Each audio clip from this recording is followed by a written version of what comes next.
एक बार महान बौद्ध भिक्षु बोधि धर्मा के पास एक व्यक्ति आता है और कहता है, महात्मन, मैं आपसे उन 5 गुणों के बारे में जानना चाहता हूँ जो किसी व्यक्ति को अत्यधिक सफल बना सकते हैं, जिन्हें अपनाकर कोई भी व्यक्ति एक सफल और खुशहाल जीवन जी सकता है। सबसे पहले तो बोधि धर्मा ने उस व्यक्ति के चेहरे की तरफ बड़े ध्यान से देखा और कहा, कोई भी इंसान सफल होता है सिर्फ इसलिए नहीं क्योंकि वो इसकी कामना करता है, बल्कि इसीलिए वो इसे कमाता है। हर इंसान सफलता की कामना करता है, लेकिन ये मिलते उसे ही है जो इसके काबिल होते हैं। व्यक्ति ने कहा, लेकिन महात्मन, मुझे असफलता बहुत बुरी लगती है। मैं जब असफल होता हूँ तो बहुत ही दुख और पीड़ा का अनुभव करता हूँ। बोधि धर्मा ने कहा, सबसे पहले तो तुम ये समझो कि योगिक संस्कृति में सफलता और असफलता जैसा कुछ नहीं होता है। जो व्यक्ति इस जीवन को एक विशाल संभावना की और मात्र एक सीढ़ी के रूप में देखता है, उसके लिए कोई असफलता नहीं होती।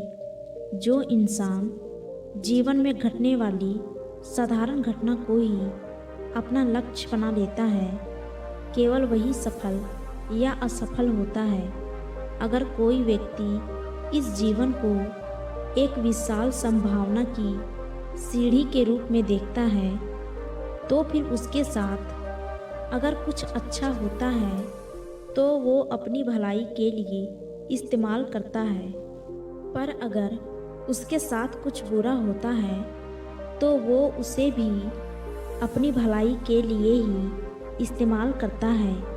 देखो, जब समय अच्छा चल रहा है और सारी परिस्थितियां भी अनुकूल हो तो कोई मूर्ख भी खुश और शांत रह सकता है, लेकिन जब परिस्थितियां बिल्कुल हमारे खिलाफ हो और हर तरफ से निराशा हाथ लगे तो ऐसी परिस्थिति में भी खुश और शांत रहने के लिए हमारे अंदर कुछ अलग होना जरूरी है।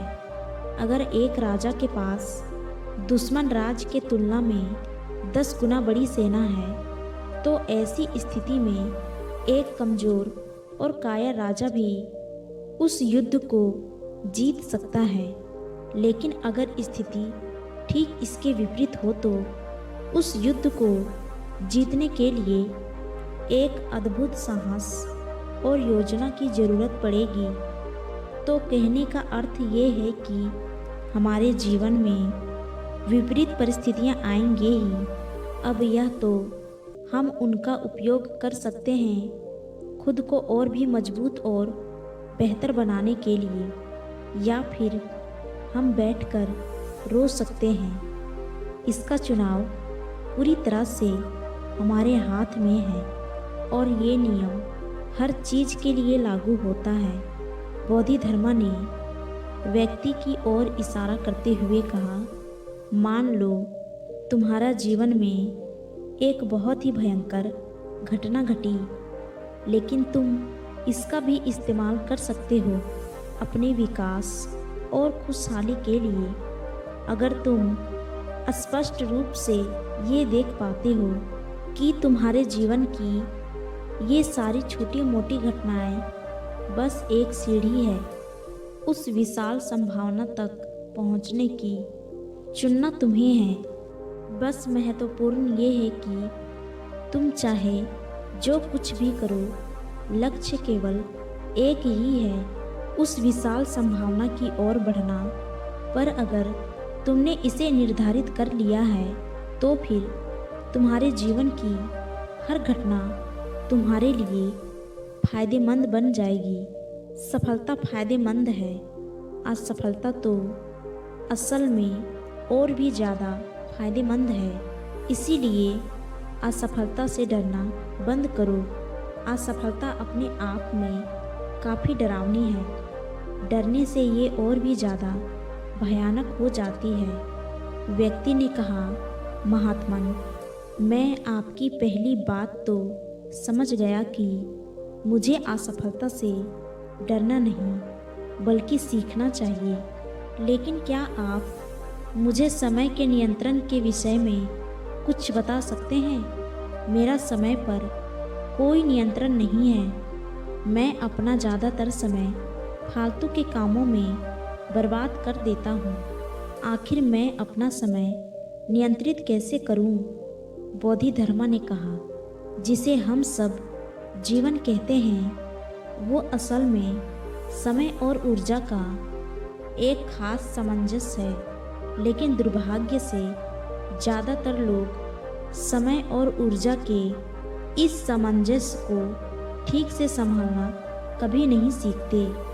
हम पहले समय की प्रकृति को समझने का प्रयास करते हैं। समय की प्रकृति ऐसी ही है कि हम कुछ करें तो भी ये चलता है और कुछ ना करें तब भी ये चलता रहता है। हमें इसे धकेलने की ज़रूरत नहीं पड़ती।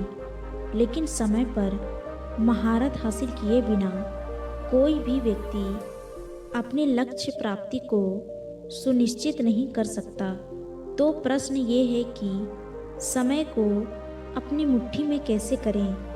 बोधिधर्मा ने व्यक्ति की आंखों में देखते हुए कहा, तुमने समय नियंत्रण की बात की, क्या कभी समय को नियंत्रित किया है? व्यक्ति ने कहा, नहीं, लेकिन प्रयास जरूर किया है। और तुम इसे नियंत्रित कर भी नहीं सकते। तुम चाहे जो भी कर लो, लेकिन तुम समय को पीछे नहीं मोड़ सकते। ये बस लगातार आगे बढ़ रहा है। तो तुम समय को नियंत्रित नहीं कर सकते। तुम केवल खुद को नियंत्रित कर सकते हो। ये तो लगातार भागता रहेगा। तुम कुछ करो या ना करो, तो समय को नियंत्रित करने का केवल एक ही तरीका है, खुद की ऊर्जाओं की काम करने के तरीके पर महारत हासिल करना। अगर तुम एक ऊंट की चाल चलोगे तो बहुत थोड़ा ही चल पाओगे, लेकिन अगर एक चीते की चाल चलोगे तो उतने ही समय में बहुत लंबी दूरी तय कर पाओगे। जो काम कोई व्यक्ति 10 सालों में करता है और तुम उसी काम को 1 साल में कर पाते हो, तो अगर तुम दोनों 100 साल तक जिंदा रहते हो तो असर और अनुभव के मामले में तुम 1000 साल तक जिंदा रहे।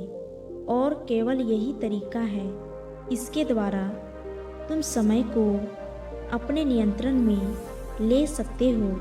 तो अगर साधारण शब्दों में कहें तो जिसने खुद पर महारत हासिल कर ली उसने समय पर भी महारत हासिल कर ली, और जिसने समय पर महारत हासिल कर ली उसके लिए ये जीवन एक करुणा की मिठास बन जाता है।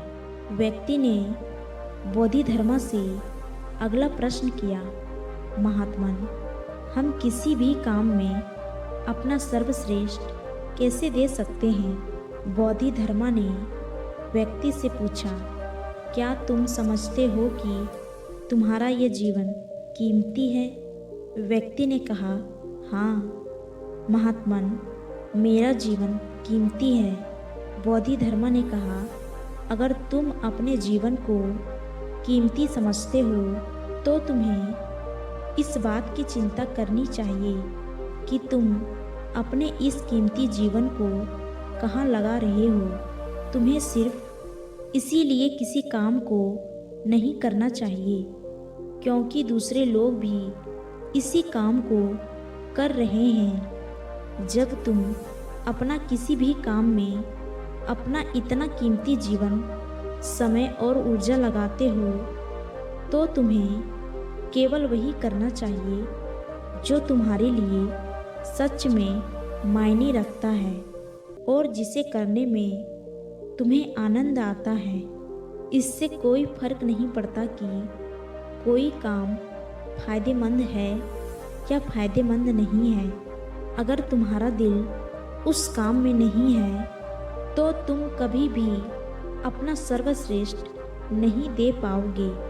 किसी भी काम में अपना सर्वश्रेष्ठ देने के लिए तुम्हें उस काम से प्यार होना जरूरी है।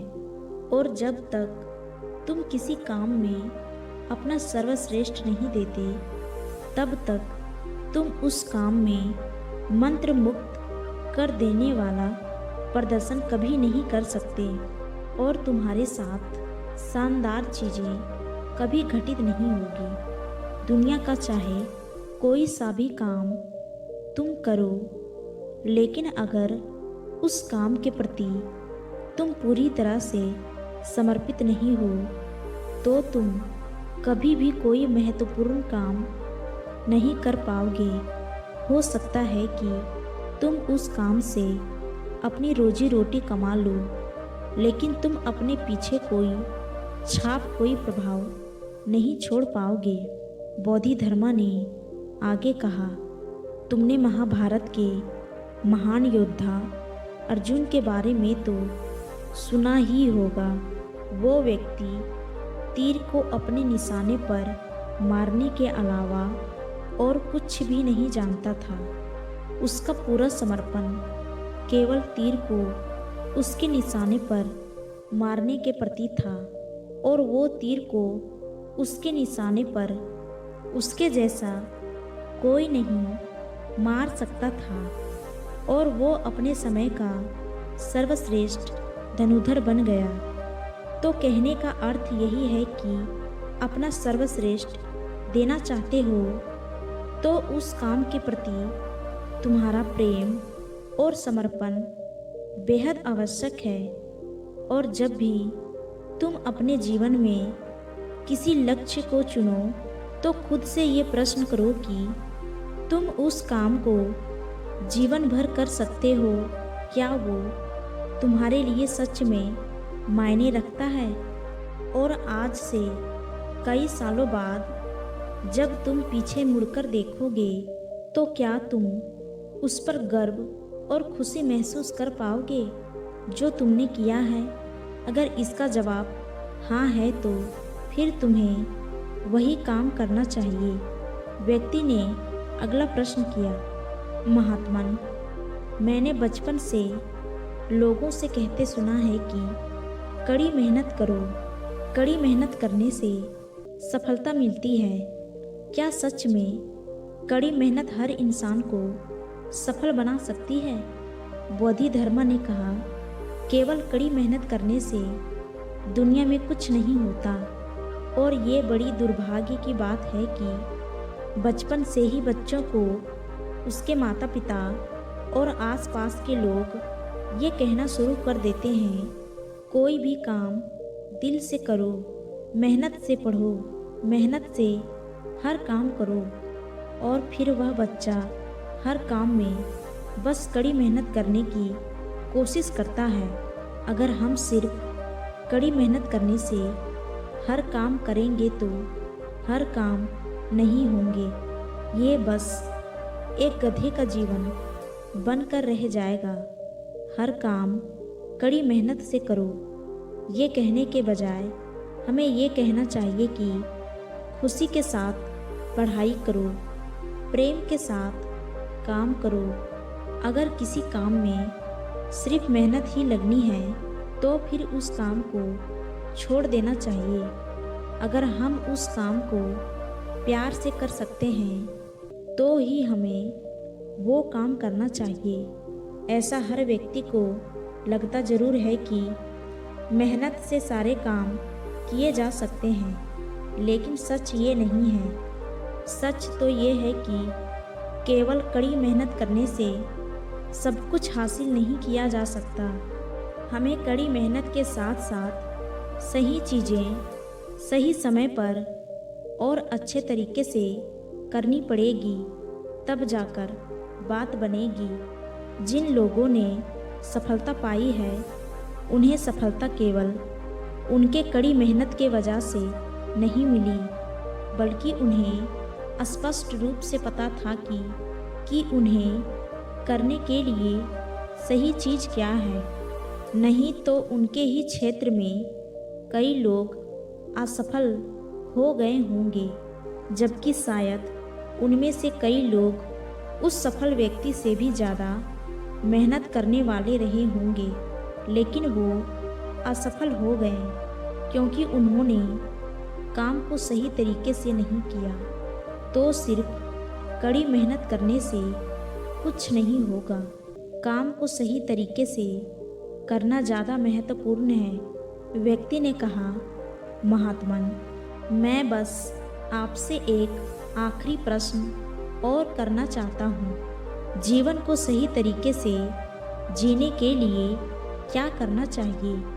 बोधिधर्मा ने कहा, अगर तुम किसी काम को अच्छे तरीके से करना चाहते हो तो तुम्हें उसके बारे में अच्छे से जानना ज़रूरी है। जैसे कि अगर तुम एक घोड़े को दौड़ाना चाहते हो तो तुम्हें घुड़सवारी के बारे में अच्छे से ज्ञान होना चाहिए कि यह चीज़ हमारे जीवन पर भी लागू होती है। अगर हम इस जीवन को अच्छे से चलाना चाहते हैं तो जीवन के प्राकृतिक के बारे में जानना बेहद ही आवश्यक है। उदाहरण के लिए, अगर तुम सिर्फ एक घोड़े को दौड़ाना चाहते हो तो तुम्हारा घुड़सवारी के बारे में साधारण और ऊपरी ज्ञान पर्याप्त है। लेकिन अगर कोई घुड़सवार सैनिक घोड़े को युद्ध में ले जा रहा है तो उसके लिए उसे घुड़सवारी का पूरा ज्ञान और घोड़े के स्वभाव के बारे में सब कुछ पता होना बेहद आवश्यक है कि घोड़ा कब कैसा व्यवहार करता है।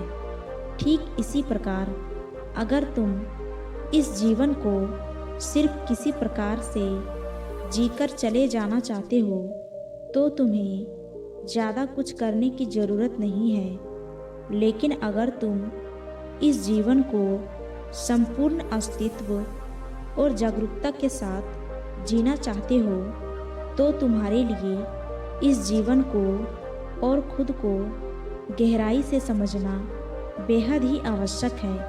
अगर तुम बहुत ही ज़्यादा अशांति और बकवास से भरे हुए हो तो इसका कारण है कि तुमने खुद को और खुद के दिमाग को सही तरीके से संभालना सीखा ही नहीं। अगर तुम ये नहीं जानते कि कैसे अपने दिमाग को सतर्कता, संतुलन और उल्लास के उच्चतम स्तर पर रखा जाए तो फिर तुम सिर्फ संयोग से सफल होगे, और अगर तुम संयोग से सफल हो भी गए तो वैसे ही तुम इस सफलता को भुगतोगे। तुम इस सफलता का आनंद नहीं ले पाओगे। इसीलिए अगर तुम जीवन को सही तरीके से जीना चाहते हो तो खुद के शरीर और दिमाग को गहराई से जानने में अपना समय दो। इतना कहकर बोधिधर्मा ध्यान मग्न हो गए और वह व्यक्ति उनका धन्यवाद कर वहाँ से चला गया। दोस्तों, उम्मीद करती हूँ कि आपको इस वीडियो से बहुत कुछ सीखने को मिला होगा। धन्यवाद।